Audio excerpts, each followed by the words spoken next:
We are back now with a look at what all of us as citizens can do to address this epidemic of deadly shootings in America. The FBI is calling on everyone to alert authorities if you see something suspicious in person or online. Tom Yamas is here with more. Good morning, Tom. Michael, good morning to you. And the research shows time and time again, mass shooters do show warning signs just before their attacks. Law enforcement experts suggest right now, early recognition may be one of the best tools available to stop the violence. Mass shootings in El Paso, Dayton, and the Garlic Festival in Gilroy, California. Lone gunmen with high-powered weapons unleashing their killing sprees.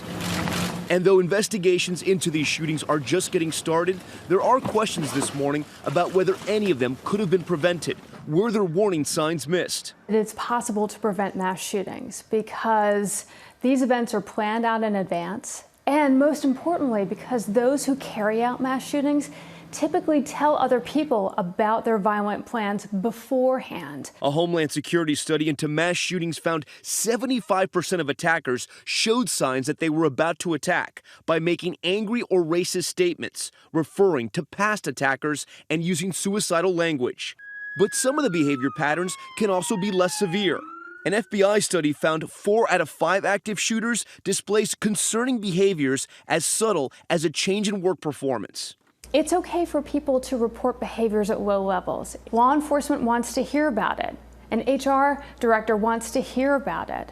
Your director of security at your school, your college, your workplace want to hear about it because they have training and can look into what else is going on. And though research shows most mass shooters are frequently surrounded by people who saw warning signs, 59% didn't report the odd behavior to law enforcement. Even if they're not quite sure what it is they're seeing, the more we can do to simply support the person who's considering violence, we can figure out other ways to help them solve those underlying problems. And especially in schools, the warning signs are often missed.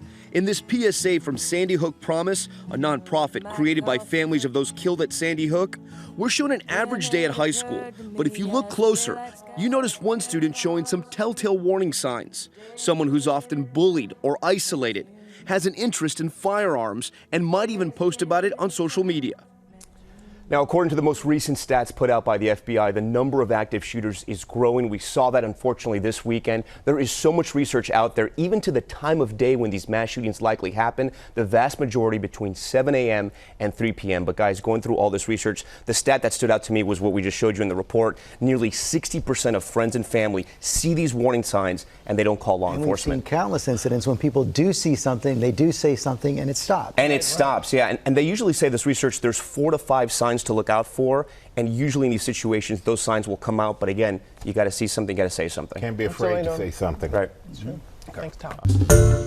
Hi everyone, George Stephanopoulos here. Thanks for checking out the ABC News YouTube channel. If you'd like to get more videos, show highlights, and watch live event coverage, click on the right over here to subscribe to our channel, and don't forget to download the ABC News app for breaking news alerts. Thanks for watching.